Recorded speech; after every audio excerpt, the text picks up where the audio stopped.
Écoutez, fiers chevaliers, la fabuleuse histoire. L'histoire de la table carrée, des dragons et leur gloire. À Camelot, le roi Chalume au trône, et c'est du boulot pour bien cacher que la reine est boulotte. Les dragons, c'est frères combattants, se battent pour l'honneur et pas pour l'argent.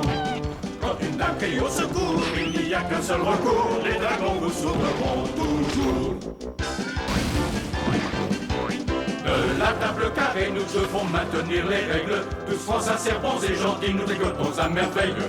Y a pas de rime, c'est d'accord. On va quand même le chanter. Les dragons sont très fiers de dire que le roi Chalumeau est un grand sire. Le devoir nous appelle, vive notre union, pour la gloire des sacrés dragons.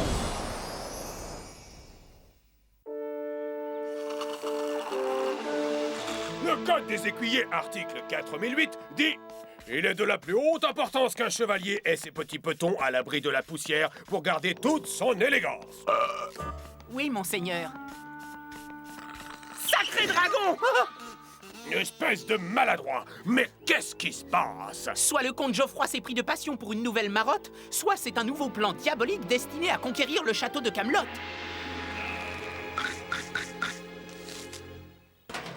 Malédiction, ce gros bouffi de lance de l'eau et son de quoi je me mêle d'écuyer. Attrapez-les! On y va,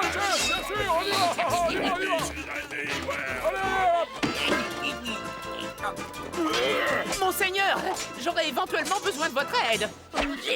J'aimerais, mais mon glaive semble être coincé. Oh.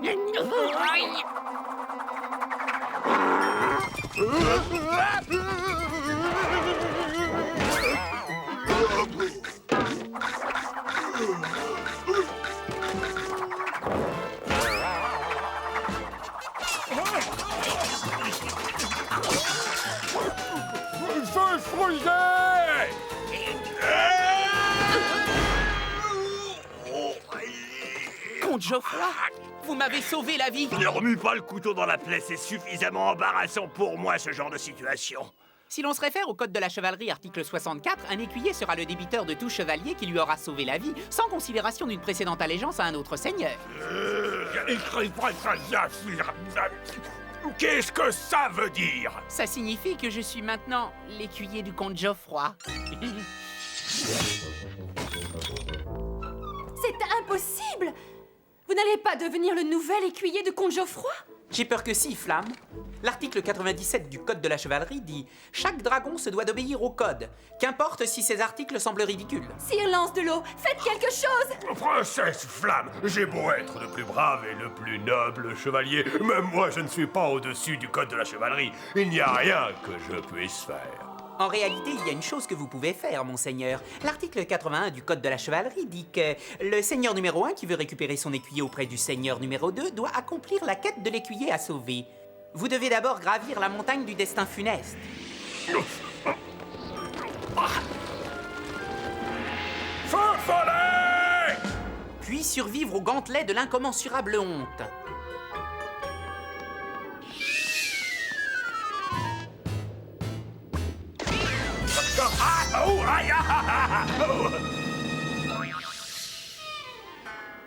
Et finalement, vous devrez vaincre le puissant démon aux pantalons inconfortables.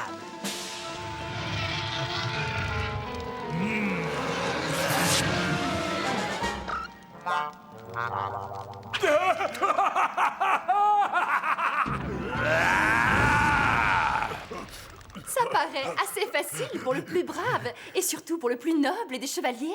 En effet, moi j'adorerais y aller, mais malheureusement, il y a mon allergie aux démons. Et de plus, j'ai déjà engagé le remplaçant de Feu Follet. Cendre et scorie? Je suis sûr que mon séjour chez Geoffroy ne sera pas trop horrible.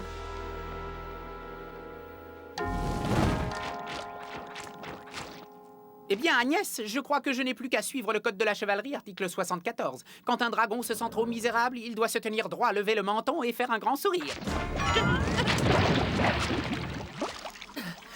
Je me demande si Sir Lance de l'eau s'en sort avec ses nouveaux écuyers.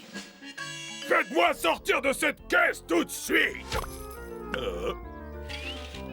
Oyez! Un message de la reine Gritou à silence de l'eau! Elle veut que vous récoltiez du miel des ruches de Sa Majesté pour tartiner ses crêpes royales. Par ces doubles bajoux, c'était une corvée que Feu Follet accomplissait pour moi. Oh, enfin, j'espère que ce sera facile.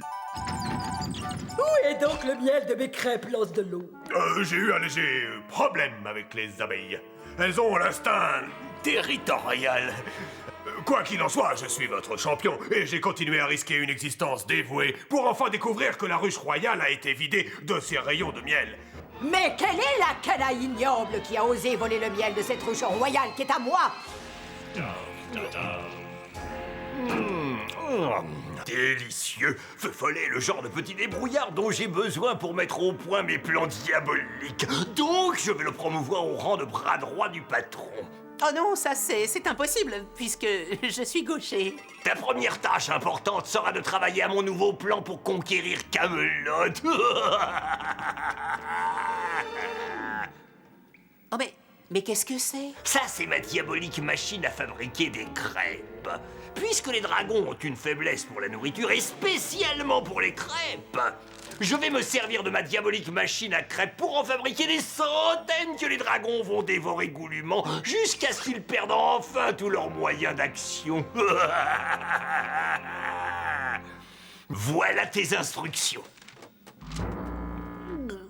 Eureka! Je viens de trouver une faille dans le code. Si un écuyer a eu sa vie sauvée par un nouveau seigneur, l'écuyer n'a qu'à sauver la vie du seigneur en retour, ce qui permettra d'annuler sa dette éventuelle. Et j'ai un excellent plan pour berner le comte Geoffroy. J'espère qu'aucun affreux vilain brigand ne viendra nous dérober notre coffre bourré de rubis très très chers. Oh non, ce serait vraiment trop méchant de nous faire ça à nous. Voilà notre chance de nous faire bien voir du patron et aussi de démasquer ce Feu Follet. Oui! Et cette fois, on va réussir à l'avoir!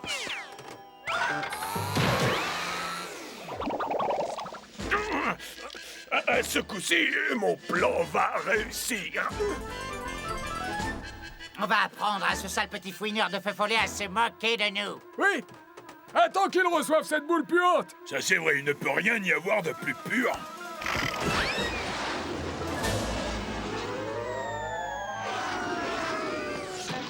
Oh, c'est une boule puante!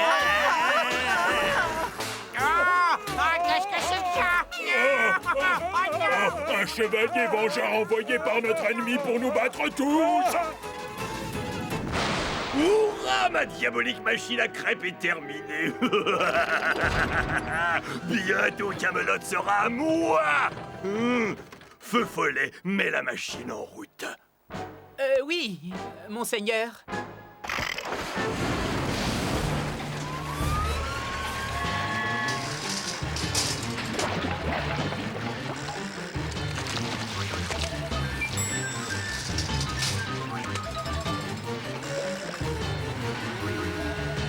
Je ne sais pas pourquoi ce plan n'a pas marché, mais celui-ci va enfin réussir, grâce à Groundnurs.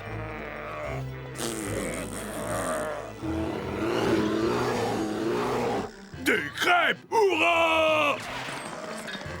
De MacGregor. Moi tout.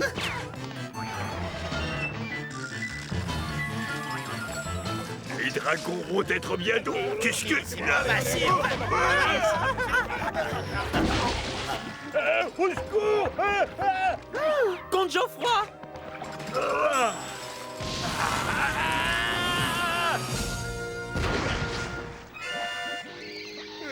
Écuyer, tu m'as sauvé la vie. Et conformément à l'article 59 du Code de la chevalerie, ou 74, enfin peu importe, si un écuyer a eu sa vie sauvée ou un truc comme ça, ou alors qu'il a à faire la même chose dans le genre, enfin pour que la dette soit réglée, blablabla, et c'est 50-50. Cette absurdité est décidément aussi peu croyable que de voir un ours polaire au milieu de l'Angleterre. Feu